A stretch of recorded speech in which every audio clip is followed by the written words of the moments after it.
I started working for a software company as a receptionist, and I just kept working my way up. And slowly I went kind of more towards web development rather than software. And I started out working in tech support for a hosting company, which gave me the ability to see all kinds of different problems with websites, or I guess factors with websites, all the different kinds of technology, all the different ways a website can be used for a business. And doing tech support, then eventually went up into product development, actually offering different kinds of technology for website users. And then started working for .coms in a web production role. So I worked for kvkids.com, which eventually became eToys. And then most recently, my last full-time job was with Major League Baseball as a web producer.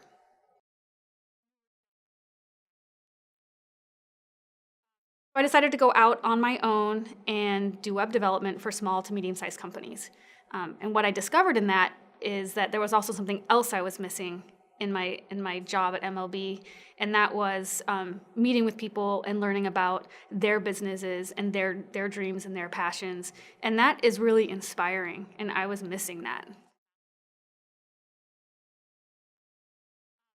I think starting out, especially starting out, you never know if this plan is going to work.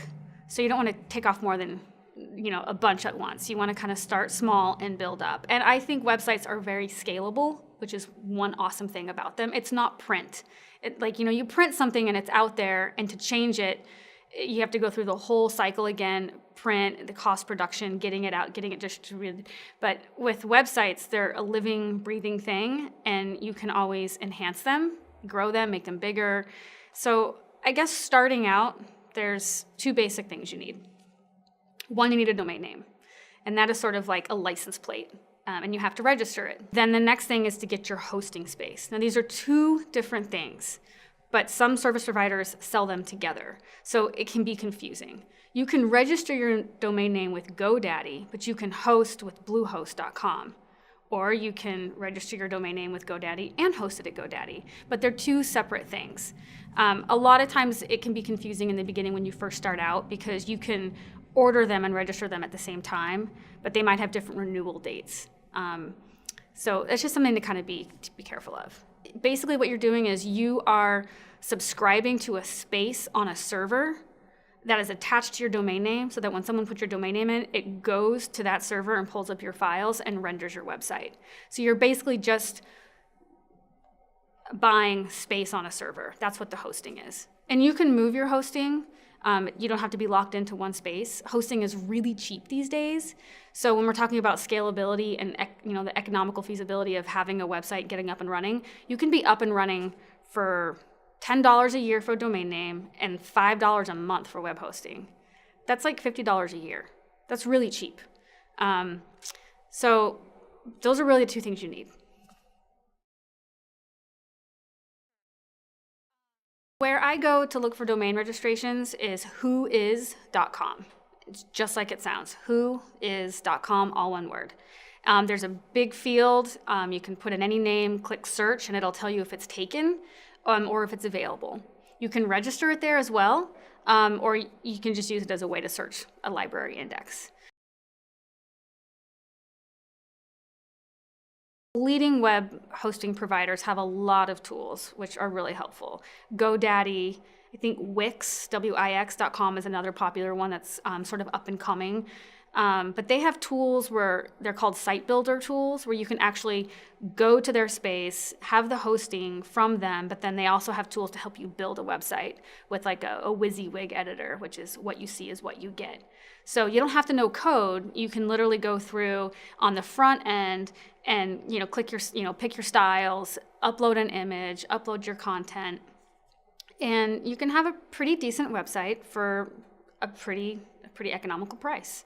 That's like base level. That's like stage one of your website presence. As you develop your business plan, as you build your business, your needs are going to change. And then as your needs change, you can add functionality. And maybe at some point you might outgrow that basic level of your website. But at that point, you'll have a better idea of what it is that you need. I get a lot of clients who come to me and they're starting a business and they're thinking long term, which is great, but I think that can sometimes overwhelm a new business, a new entrepreneur. They might be thinking 3 or 4 or 5 years down the road, but really what they need for the first 3 months is their basic message, what they're offering, and to think about who their target audience is. So if you're growing your business, maybe you're looking for investors. Your content on your website should be geared toward them. Maybe you're just selling t-shirts. Well, then you're going to focus on an e-commerce site, but you're going to focus on how you're going to sell those products and how you're going to get people in and purchasing them online. So you kind of have to, before you actually build your website, you need to think about who you're building it for. What do you want people to do when they get to your spot? What's the action you want them to take? Do you want them to buy something? Okay, then focus on that. Do you want them just to contact you for a consultation? Then focus on that.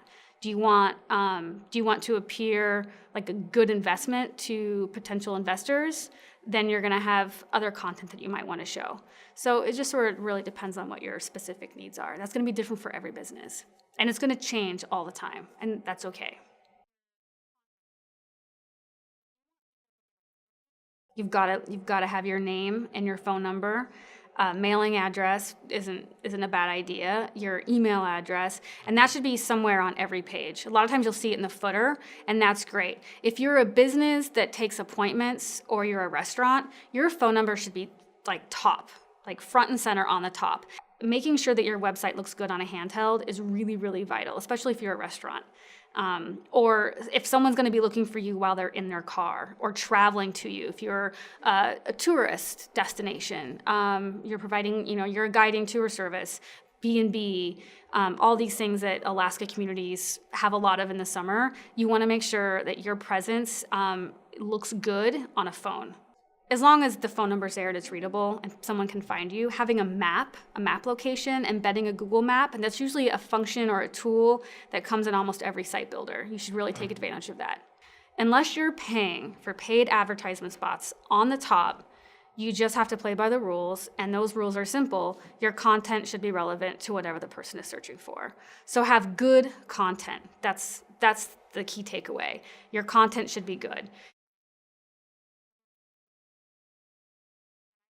In today's world of devices, content management, what's more important is the user experience, not how something looks. A good user experience is one in which I, as the consumer or the end user, found what I was looking for quickly, efficiently, in a pleasant environment. I mean, that to me is a good user experience. That I went to a website, I found what I was looking for, or I was surprised by something else. I was like, oh, neat. But I was able to accomplish what I wanted to do quickly. It's all about efficiency. Know what you want your website to accomplish. Even if it's as simple as, I just need a website presence so that I appear valid. Even if you know that people are just going to your site to see that you're legitimate, that's okay, that's serving a purpose. But knowing that, like knowing how you want your website to work for you, that's the first most important thing. You have to figure that out. Responsive design, making sure that your site looks good and responds and renders well on any device. Don't be afraid to share your work, share your website, share your ideas, and get feedback, and then incorporate that feedback.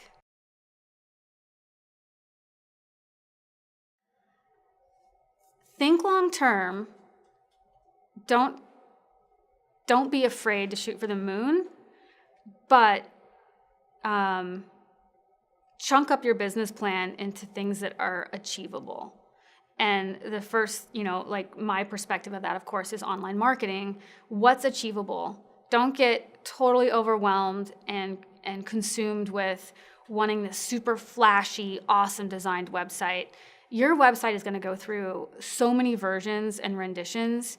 I have a client, I'm on their 5th version of their website. I was with them when they started 6 years ago, and we're now doing their 5th version of a website. I mean, that's pretty cool. But if you think about it, they probably didn't know 6 years ago that they would now be on a 5th version of their website. So shoot for the moon, but take things slowly, and don't be afraid to try things.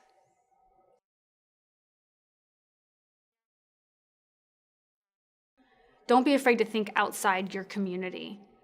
There's so many ways you can access information online from other areas, whether it's a community next door to yours, a larger city in your region. But so think beyond just your area, your neighbors, and your community, and think regionally or statewide, or maybe even, beyond that. Don't be afraid to do that and take advantage of all those resources that are out there. There's so much information online, which is sometimes scary because there's a lot of bad information online too. But there's a lot of good stuff out there. There's a lot of free information.